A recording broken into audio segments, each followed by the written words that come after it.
Good evening everyone. നമ്മള് Indian ഹിസ്റ്ററിയുടെ ക്ലാസ്സാണ്, 4ാമത്തെ ക്ലാസ്സാണ് നമ്മുടെ.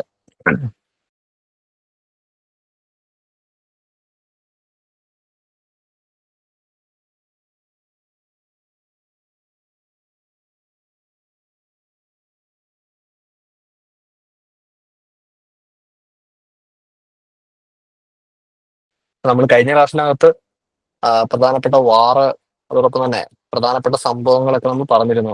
പ്രധാനപ്പെട്ട റെബലിയൻസും കാര്യങ്ങളൊക്കെയാണ് നമ്മൾ കഴിഞ്ഞ ക്ലാസ്സിൽ പറഞ്ഞിരുന്നത്. നമ്മൾ പ്ലാസി യുദ്ധം പോലെയുള്ള, ബക്സാർ വാർ പോലെയുള്ള, മൈസൂർ യുദ്ധങ്ങൾ പോലെയുള്ള പ്രധാനപ്പെട്ട വാറുകളും കാര്യങ്ങളുമാണ് നമ്മൾ കഴിഞ്ഞ ക്ലാസ്സിൽ സംസാരിച്ചത്. അതോടൊപ്പം തന്നെ യൂറോപ്യന്മാരുടെ ആഗമനവുമായി ബന്ധപ്പെട്ടിട്ട്, അറൈവൽ ഓഫ് യൂറോപ്യൻസുമായി ബന്ധപ്പെട്ടിട്ടുള്ള കോമൺ ടോപ്പിക്സ് ഒക്കെയാണ് നമ്മൾ കഴിഞ്ഞ ക്ലാസ്സിൽ ഡിസ്കസ് ചെയ്തത്. അപ്പൊ നമ്മൾ ഇന്നത്തെ ക്ലാസ്സിൽ ഡിസ്കസ് ചെയ്യുന്നത് കുറച്ചുകൂടെ സിലബസ് ഓറിയന്റഡ് ആയിട്ടുള്ള, ഏറ്റവും ഇമ്പോർട്ടന്റ് ആയിട്ട് എക്സാമുകളിൽ ചോദിക്കുന്ന ഒരു പോർഷൻ ആണ്. കൃത്യമായിട്ട് ഈ ക്ലാസ്സുകൾ കാണാൻ ശ്രമിക്കുക, മിസ്സാക്കാതെ. അപ്പം കഴിഞ്ഞ ക്ലാസ്സിൽ നമ്മൾ പറഞ്ഞ കാര്യങ്ങൾ റിവിഷൻ നടത്തുകയാണ്. അപ്പോൾ നമ്മൾ കഴിഞ്ഞ ക്ലാസ്സിൽ ഡിസ്കസ് ചെയ്തത് സ്റ്റാർട്ടിങ് അറൈവൽസ് ഓഫ് യൂറോപ്യൻസ് ആയിരുന്നു. അറൈവൽസ് ഓഫ് യൂറോപ്യൻസിനകത്ത് നമുക്കറിയാം, ആദ്യം വരുന്നത് പോർച്ചുഗീസ് ആണ്, വാസ്കോഡഗാമയാണ്. വാസ്കോഡഗാമയെ പറ്റിയുള്ള ഡീറ്റെയിൽസും കാര്യങ്ങളൊക്കെ നമ്മൾ കഴിഞ്ഞ ക്ലാസ്സിൽ പറഞ്ഞു. അതിനുശേഷം വന്ന പ്രധാനപ്പെട്ട പോർച്ചുഗീസ് വൈസ്രോയിമാരുടെ കാര്യമാണ് നമ്മൾ കഴിഞ്ഞ ക്ലാസ്സിൽ ഡിസ്കസ് ചെയ്തത്. അൽമേഡയും അൽബുക്രക്കിനെയും പോലെയുള്ള ആളുകൾ, പിന്നെ കബ്രാളിന്റെ കാര്യം നമ്മൾ പറഞ്ഞു. കുൻഹയെ പോലെയുള്ള ആളുകൾ ഗോവയിലേക്ക് ക്യാപിറ്റൽ മാറ്റിയ കാര്യങ്ങൾ നമ്മൾ പറഞ്ഞു. പ്രധാനപ്പെട്ട വാറുകൾ, പോർച്ചുഗീസുമായി ബന്ധപ്പെട്ട കാര്യങ്ങൾ നമ്മൾ സൂചിപ്പിച്ചിരുന്നു. പിന്നീട് നമ്മൾ പഠിച്ചത് ഡച്ചുകാരുമായി ബന്ധപ്പെട്ട കാര്യങ്ങളാണ്. ഡച്ചുകാരെന്നാണ് ഇന്ത്യയിലേക്ക് വരുന്നത്, അവരുടെ ഫാക്ടറി എവിടെയാണ്, ഏറ്റവും പ്രധാനപ്പെട്ട ഡീറ്റെയിൽസ് ഡച്ചുകാരെ പറ്റി പഠിക്കാനുള്ളത്. ഡച്ചുകാരുടെ യുദ്ധങ്ങളൊക്കെ നമുക്കറിയാവുന്ന, ഡച്ചുകാരുടെ യുദ്ധങ്ങളൊക്കെ കേരള ഹിസ്റ്ററിയുമായി ബന്ധപ്പെട്ട് നമ്മൾ പഠിച്ചിട്ടുള്ള കാര്യങ്ങളാണ്. പിന്നീട് ഡാനിഷ് വന്നു, ഫ്രഞ്ച് വന്നു. അതിനുശേഷം പ്രധാനമായിട്ട് നമ്മൾ പഠിച്ച ടോപ്പിക് എന്ന് പറയുന്നത് കർണാട്ടിക് വാറുകളാണ്.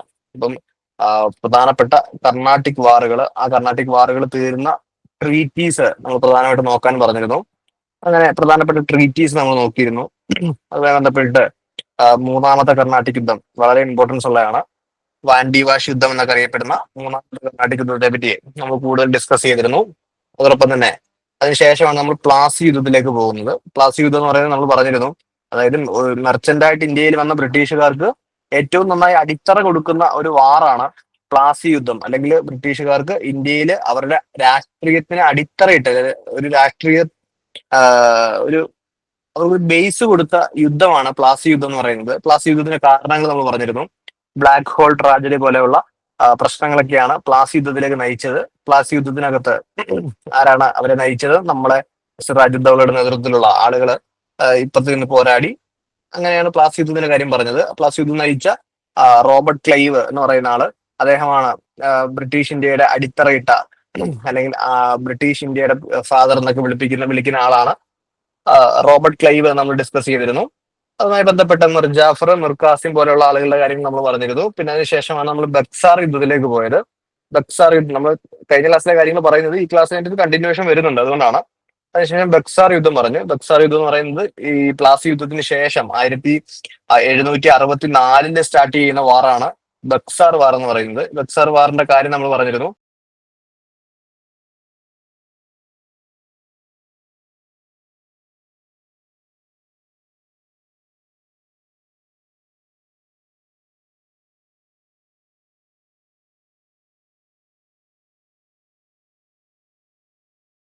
അതായത് പ്ലാസി യുദ്ധത്തിലൂടെ നേടിയ അടിത്തറ കുറച്ചുകൂടെ ഒന്ന് സ്ട്രോങ് ആക്കുന്ന വാറാണ് ബക്സാർ വാർ എന്ന് പറയുന്നത്. അത് നമ്മൾ ഡിസ്കസ് ചെയ്തിരുന്നു. അതിനുശേഷമാണ് മൈസൂർ യുദ്ധങ്ങൾ പറഞ്ഞത്. മൈസൂർ യുദ്ധത്തിനകത്ത് ഹൈദരാലിയുടെ പോരാട്ടവും ടിപ്പുവിന്റെ പോരാട്ടവും, പ്രധാനപ്പെട്ട സന്ധികൾ, ശ്രീരംഗപട്ടണം സന്ധി, മദ്രാസ് സന്ധി പോലെയുള്ള പ്രധാനപ്പെട്ട പാക്റ്റുകൾ നമ്മൾ ഡിസ്കസ് ചെയ്തിരുന്നു. അപ്പൊ പേരുകൾ പഠിച്ചു വെക്കേണ്ടത് വളരെ ഇമ്പോർട്ടന്റ് ആണ്, പ്രത്യേകിച്ച് ശ്രീരംഗപട്ടണം പാക്ട് പോലെയുള്ള പാക്റ്റുകൾ. കാരണം കേരളവുമായി ബന്ധപ്പെട്ടിട്ടുള്ള മലബാർ എങ്ങനെയാണ് ബ്രിട്ടീഷ് മേൽക്കോയ്മ അംഗീകരിക്കുന്നതെന്ന് PSC മൾട്ടിപ്പിൾ തവണ ചോദിച്ചിട്ടുള്ള ചോദ്യമാണ്. അത് ശ്രീരംഗപട്ടണം പാക്ട് വഴിയാണ്. പെട്ടെന്ന് നമ്മുടെ ലോജിക്കിൽ കിട്ടാത്ത സാധനമാണ്. ശ്രീരംഗപട്ടണം സന്ധി വഴി എങ്ങനെയാണ് ബ്രിട്ടീഷ് അംഗീകരിക്കുന്നത് എന്നുള്ളത് നമ്മൾ പെട്ടെന്ന് ലോജിക്കിൽ കിട്ടില്ല, അതുകൊണ്ട് പഠിച്ചു വെക്കുക. അതിനുശേഷം ടിപ്പുവിന്റെ മരണവും 4ാമത്തെ മൈസൂർ വാറും ഒക്കെ നമ്മൾ പഠിച്ചിരുന്നു. അത്രയും കാര്യങ്ങളാണ് നമ്മൾ കഴിഞ്ഞ ക്ലാസ്സിൽ ഡിസ്കസ് ചെയ്തത്. അപ്പം മറ്റൊന്നിന്റെ യുദ്ധങ്ങളുണ്ട് നമ്മൾ അങ്ങനെ ഡിസ്കസ് ചെയ്യാത്ത, ആംഗ്ലോ മറാത്ത വാർ, ആംഗ്ലോ സിഖ് വാർ, അങ്ങനെയുള്ള വാറുകൾ ഒന്ന് നോക്കിക്കൊള്ളുക. ഓക്കെ, നമ്മൾ ഇന്ന് പോകുന്നത് പ്രധാനമായിട്ടും എസ്റ്റാബ്ലിഷ്മെന്റ് ഓഫ് ബ്രിട്ടീഷ് എന്ന് പറയുന്ന ഒരു ടോപ്പിക്കിലേക്കാണ്. ഇപ്പം എസ്റ്റാബ്ലിഷ്മെന്റ് ഓഫ് ബ്രിട്ടീഷ് എന്ന് പറയുന്നത് നമുക്കറിയാം, ആ, ഒരു 1600 സ്ഥാപിക്കപ്പെടുന്ന ബ്രിട്ടീഷ് ഈസ്റ്റ് ഇന്ത്യ കമ്പനി 1615 ആകുമ്പോഴേക്കും ഇന്ത്യയിൽ അവരുടെ പ്രവർത്തനം ആരംഭിക്കുകയും പിന്നീട് ഒരു ദീർഘമായ കാലയളവില് 1947 വരെ ഇന്ത്യയിലെ രാഷ്ട്രീയമായിട്ടും സാമൂഹികമായിട്ടും അങ്ങനെ എല്ലാ തലങ്ങളിലും അടക്കി വാഴുന്ന ഒരു പവറായിട്ട് ബ്രിട്ടീഷ് ഈസ്റ്റ് ഇന്ത്യ കമ്പനി മാറുന്ന ആ ഒരു കാലഘട്ടത്തെയാണ് നമ്മൾ ആധുനിക ഇന്ത്യ എന്ന് പോലും വിളിക്കപ്പെടുന്ന ആ ഒരു കാലഘട്ടമാണ് ബ്രിട്ടീഷുകാരുടെ ഏറ്റവും കൂടുതൽ ഡൊമിനൻസ് ഉള്ള കുറെ വർഷങ്ങൾ. ആ വർഷങ്ങളെ പറ്റി PSCക്ക് ഇഷ്ടമുള്ള ഏരിയ ആണ് മൾട്ടിപ്പിൾ ചോദ്യങ്ങൾ. അവിടെ ഇഷ്ടംപോലെ ചോദ്യങ്ങൾ വരാറുണ്ട്. അപ്പോൾ ഒരു ധാരണയോടുകൂടി പഠിച്ചു പോയി കഴിഞ്ഞാൽ നമുക്ക് ഈസി ആയിട്ട് ക്രാക്ക് ചെയ്യാൻ പറ്റുന്ന ചോദ്യങ്ങളാണ് ഈ എസ്റ്റാബ്ലിഷ്മെന്റ് ഓഫ് ബ്രിട്ടീഷ് എന്ന് പറയുന്ന ടോപ്പിക്കിൽ നിന്നും സാധാരണ ചോദിക്കുന്നത്. ആ ഒരു ധാരണയോടുകൂടി കൂടുതലും ഗവർണർ ജനറൽമാര്, വൈസ്രോയിമാരുമായി ബന്ധപ്പെട്ട ചോദ്യങ്ങൾ, ടാക്സ് കളക്ഷനുമായി ബന്ധപ്പെട്ട ചോദ്യങ്ങൾ, ഈസ്റ്റ് ഇന്ത്യ കമ്പനിയുമായി ബന്ധപ്പെട്ട ചോദ്യങ്ങൾ, അതൊക്കെയാണ് കൂടുതലും ചോദിക്കുന്നത്. അപ്പൊ നമുക്ക് അത്തരത്തിലുള്ള കാര്യങ്ങളാണ് നമ്മൾ ഇന്നത്തെ ക്ലാസ്സിൽ ഡിസ്കസ് ചെയ്യുന്നത്. അപ്പൊ നമുക്ക് ഒരു ക്ലാസ് കൊണ്ടും 2 ക്ലാസ് കൊണ്ടൊന്നും ബ്രിട്ടീഷുകാരുടെ ഒരു ആ, പരിപാടികൾ തീരത്തില്ല. 1-2 ക്ലാസ്സുകൾ എടുക്കും ഇത് തീരാനെ കൊണ്ട്.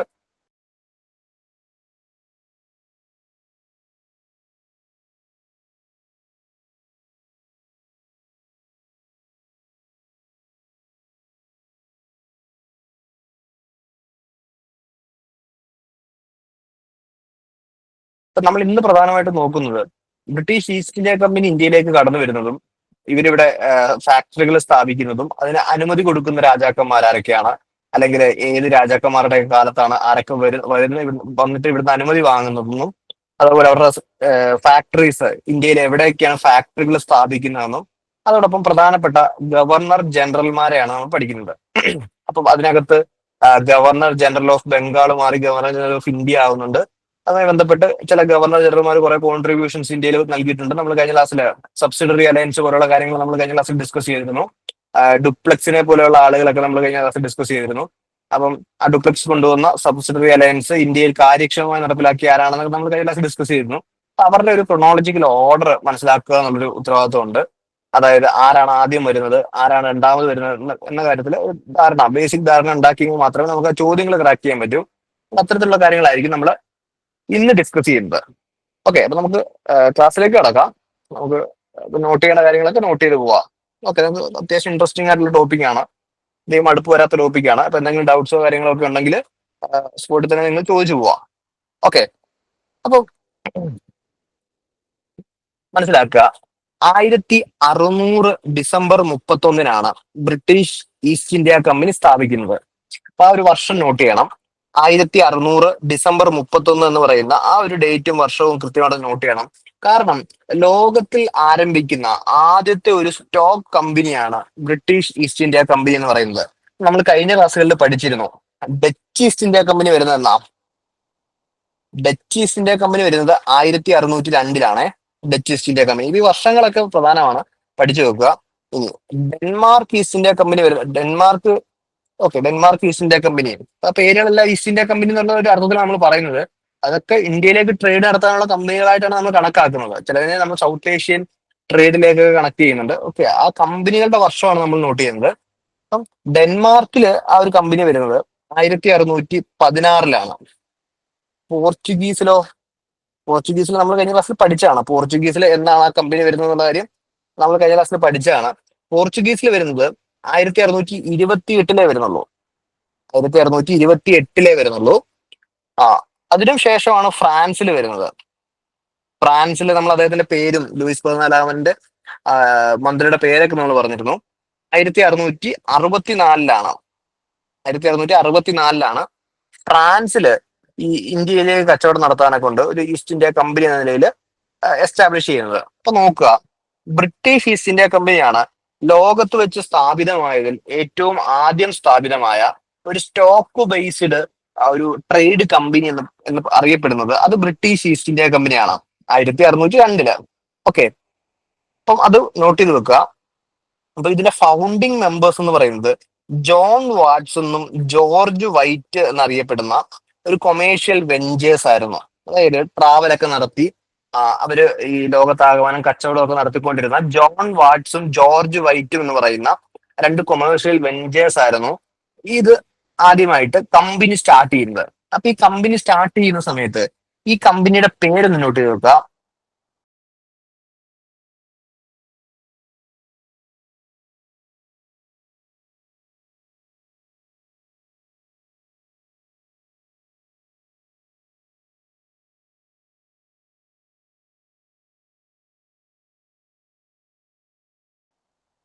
Merchant adventures.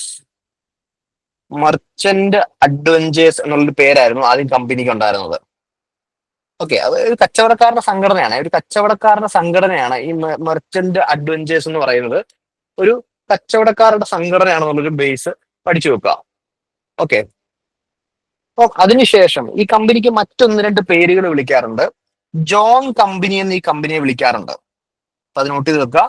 മർച്ചന്റ് അഡ്വഞ്ചേഴ്സ് എന്ന് പറയുന്ന ഒരു കച്ചവടക്കാരുടെ സംഘടനയാണ് ഈ British East India company start ചെയ്യുന്നത്. ഓക്കെ, ആ കമ്പനി സ്റ്റാർട്ട് ചെയ്യുന്ന ഫൗണ്ടിങ് മെമ്പേഴ്സ് എന്ന് പറയുന്നത് ജോൺ വാട്സും ജോർജ് വൈറ്റുമാണ്. അതുകൊണ്ട് തന്നെ ഈ കമ്പനിയെ ജോൺ കമ്പനി എന്നുകൂടി അറിയപ്പെടുന്നുണ്ട്. ഇപ്പൊ നോട്ട് ചെയ്ത് വെക്കുക. മെർച്ചന്റ് അഡ്വഞ്ചേഴ്സ് നമ്മൾ പറഞ്ഞു, ജോൺ കമ്പനി പറഞ്ഞു, അതോടൊപ്പം തന്നെ അതിന്റെ വർഷവും നമ്മൾ പറഞ്ഞു. ഓക്കെ, വലിയൊരു ഇൻവെസ്റ്റ്മെന്റിലാണ് ഇവർ സ്റ്റാർട്ട് ചെയ്യുന്നത്. 61,370 ഡോളർ അത്ര ഇൻവെസ്റ്റ്മെന്റിലൊക്കെയാണ് 215 മെർച്ചൻസ് ഒക്കെ ഇതൊന്നും പഠിക്കണമെന്നില്ല. ഇത്രയും പറഞ്ഞ കാര്യങ്ങൾ പഠിച്ചു വെക്കുക. ഓക്കെ ആണല്ലോ. ഈ വർഷങ്ങളും ഒന്ന് പഠിച്ചു വെക്കുക കേട്ടോ. അപ്പൊ ഇവരൊരു കമ്പനി സ്ഥാപിച്ചെങ്കിലും ഈ കമ്പനിക്ക് ഇന്ത്യയിലേക്കുള്ള 15 വർഷത്തേക്കുള്ളൊരു വ്യാപാര കരാർ അവതരിപ്പിക്കുന്നുണ്ട്. ആ കരാറിനെയാണ് നമ്മൾ റോയൽ ചാർട്ടർ എന്നറിയപ്പെടുന്നത്. Royal charter. അതായത് ആ സമയത്ത് ബ്രിട്ടൻ ഭരിക്കുന്ന എലിസബത്ത് രാജ്ഞിയുടെ നേതൃത്വത്തില് ഈ കമ്പനിക്ക്, മെർച്ചന്റ് അഡ്വഞ്ചേഴ്സ് രൂപീകരിച്ച ആ കമ്പനിക്ക് ഇന്ത്യയിലേക്ക് കച്ചവടം നടത്താനെ കൊണ്ട് ബ്രിട്ടീഷ് ക്യൂനായിട്ടുള്ള എലിസബത്ത് രാജ്ഞിയാണ് ഒരു ചാർട്ടർ പുറപ്പെടുവിപ്പിക്കുന്നു. ആ ചാർട്ടറിനാണ് നമ്മൾ റോയൽ ചാർട്ടർ എന്നറിയപ്പെടുന്നത്. അപ്പൊ ഈ റോയൽ ചാർട്ടർ ആരാണ് അനൗൺസ് ചെയ്തത്? അത് അനൗൺസ് ചെയ്തത് എലിസബത്ത് രാജ്ഞിയാണ്. എലിസബത്ത് രാജ്ഞി, അതായത് പേര് എഴുതി വെക്കുക, എലിസബത്ത് രാജ്ഞി. എത്ര വർഷത്തേക്കായിരുന്നു? 15 വർഷത്തേക്ക്. വെറും 15 വർഷത്തേക്കാണ് ഇന്ത്യക്കുമായിട്ടുള്ള ട്രേഡ് ഈ കമ്പനിക്ക് അനുവദിച്ചു കൊടുത്തത്. പിന്നെ ഓരോ 15 വർഷം കഴിയുമ്പോഴും ഈ ട്രേഡ് ഇവർക്ക് എക്സ്റ്റെൻഡ് ചെയ്ത് കൊടുക്കുന്നുണ്ട്. ഓക്കെ, അങ്ങനെ അടുത്ത രാജാവ് വരുന്ന സമയത്ത്, ജെയിംസ് ഫസ്റ്റ് രാജാവ് വരുന്ന സമയത്ത് ഒരു ദീർഘനാളിലേക്ക്, നമ്മൾ ഈ മുല്ലപ്പെരിയാറിന്റെ കരാറൊക്കെ പറയുന്നത് പോലെ ഒരു ദീർഘകാലത്തേക്ക് ഈ കമ്പനിക്ക് ഈ ട്രേഡിനുള്ള അവകാശം നീട്ടിക്കൊടുക്കുന്നത് ജെയിംസ് ഫസ്റ്റ് എന്ന് പറയുന്ന രാജാവാണ്. നമ്മൾ ആ കഥകളൊക്കെ ഒന്ന് വിഷ്വലൈസ് ചെയ്യണം കേട്ടോ.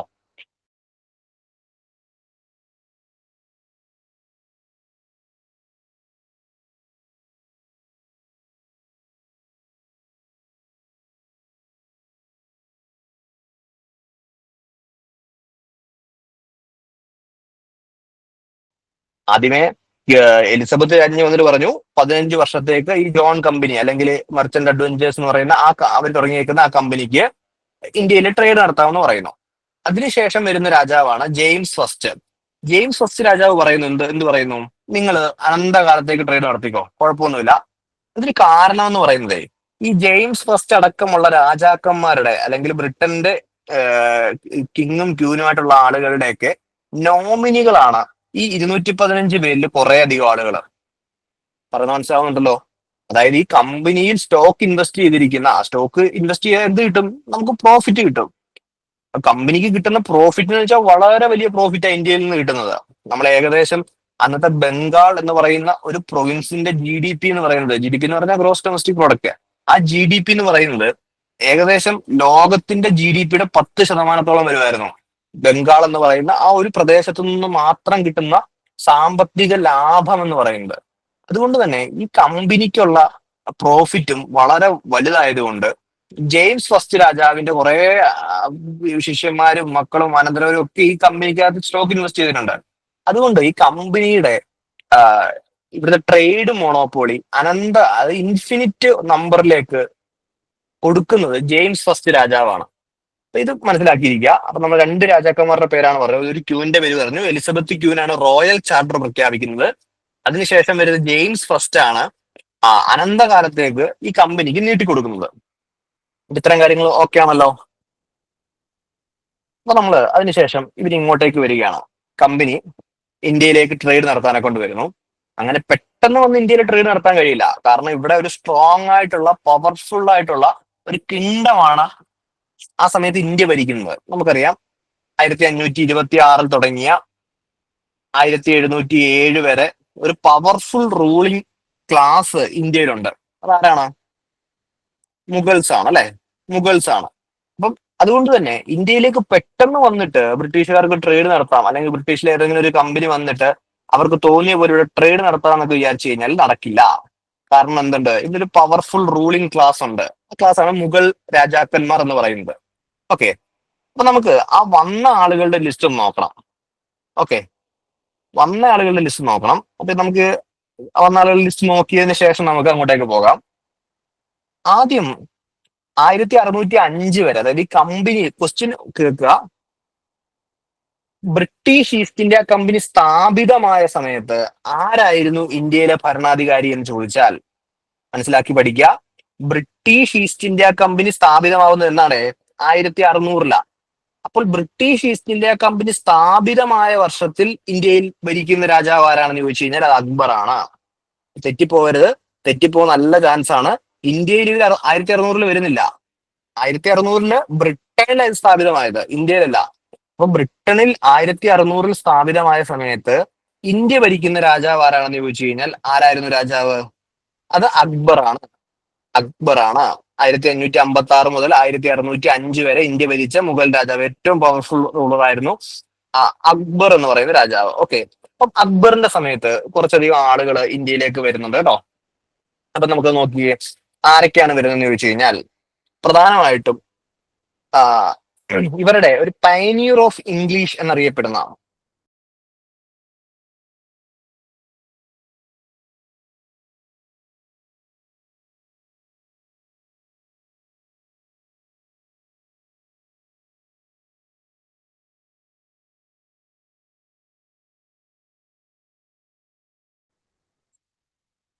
Pioneer of English,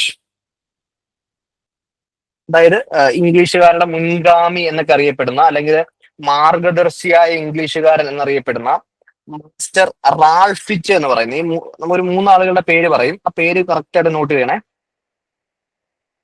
master റാൾഫിച്ച്, master റാൾഫിച്ച് എന്ന് പറയുന്ന ആളാണ് ആദ്യമായിട്ട് അക്ബറിന്റെ സദസ്സ് സന്ദർശിക്കുന്ന ഇംഗ്ലീഷുകാരനായ കച്ചവടക്കാരൻ. ഈ പേര് കൊടുത്തിരിക്കുക, മാസ്റ്റർ റാൾഫിച്ച് ആണ് ആദ്യമായി അക്ബറിന്റെ കോർട്ട് സന്ദർശിക്കുന്ന ഇംഗ്ലീഷ് ട്രേഡർ എന്ന് വിളിക്കുന്ന ആൾ. ഓക്കെ ആണല്ലോ? ഓക്കെ, അപ്പൊ അദ്ദേഹം വെറുതെ ട്രേഡിന് വന്നേ ഉള്ളൂ കേട്ടോ. അദ്ദേഹം വരുന്നത് 1583 ആ സമയത്തൊക്കെയാണ്. അദ്ദേഹം അങ്ങനെ ഇംഗ്ലീഷ് ഈസ്റ്റ് ഇന്ത്യ കമ്പനിയുടെ ഭാഗമായിട്ടൊന്നും ട്രേഡിന് വന്ന ആളല്ല. അദ്ദേഹം സൗത്ത് ഈസ്റ്റ് ഏഷ്യയൊക്കെ സഞ്ചരിക്കുന്ന, ഇപ്പം അദ്ദേഹം അതിനുശേഷം നമ്മുടെ ബർമയിലേക്ക് പോകുന്നുണ്ട്, ഇന്നത്തെ മ്യാൻമാറിലേക്ക് പോകുന്നുണ്ട്, മലാക്കയിലേക്ക് പോകുന്നുണ്ട്, ഇന്തോനേഷ്യയിലേക്ക് പോകുന്നുണ്ട്. അദ്ദേഹം ആ വഴിക്ക് അങ്ങ് പോയി. ഓക്കെ, അതിനുശേഷം വേറൊരാളും കൂടെ അക്ബറിന്റെ സദസ്സ് സന്ദർശിക്കുന്നുണ്ട്. അദ്ദേഹത്തിന്റെ പേരാണ് John Mildenhall. John Mildenhall. Okay, ഈ രണ്ടുപേരാണ് അക്ബറിന്റെ സദസ്സ് സന്ദർശിക്കുന്ന ഇംഗ്ലീഷുകാരായിട്ടുള്ള ട്രേഡേഴ്സ്. ഓക്കെ ആണല്ലോ? ഇദ്ദേഹം 1603 ഇദ്ദേഹം ഏകദേശം 1583 സമയത്താണ്. ഓക്കെ, അപ്പൊ ഈ രണ്ടുപേരുടെ പേര് ഓർത്ത് വെച്ചുക. മാസ്റ്റർ റാൽഫിച്ച് ആണ് അക്ബറിന്റെ കോർട്ട് സന്ദർശിക്കുന്ന ആദ്യത്തെ ട്രേഡർ. ജോൺ മിൽഡൺ ഹാൾ ആണ് അക്ബറിന്റെ കോർട്ട് സന്ദർശിക്കുന്ന മറ്റൊരാൾ. ഓക്കെ ആണല്ലോ? ഇപ്പൊ ഇവർ രണ്ടുപേരും ഈസ്റ്റ് ഇന്ത്യ അല്ലെങ്കിൽ ഇംഗ്ലീഷ് ഈസ്റ്റ് ഇന്ത്യ കമ്പനിക്ക് മുൻപായിട്ട് തന്നെ ഇന്ത്യയുമായിട്ട് ട്രേഡ് നടത്തിക്കൊണ്ടിരുന്ന വിദേശികളാണ്, അല്ലെങ്കിൽ ബ്രിട്ടീഷുകാരാണ് എന്നുള്ള കാര്യം നമ്മൾ മനസ്സിലാക്കിയിരിക്കുക. ഈ പറയുന്ന ജോൺ മിൽഡൺ ഹാളിന്റെ ശവകുടീരം ഇന്നും ഇന്ത്യയിൽ തന്നെ സ്ഥിതി ചെയ്യുന്നത്, ആഗ്രയിൽ തന്നെയാണ് ഈ ജോൺ മിൽഡൺ ഹാളിന്റെ ശവകുടീരം സ്ഥിതി ചെയ്യുന്നത് കേട്ടോ. അത് നോട്ട് വെച്ചേക്കുക.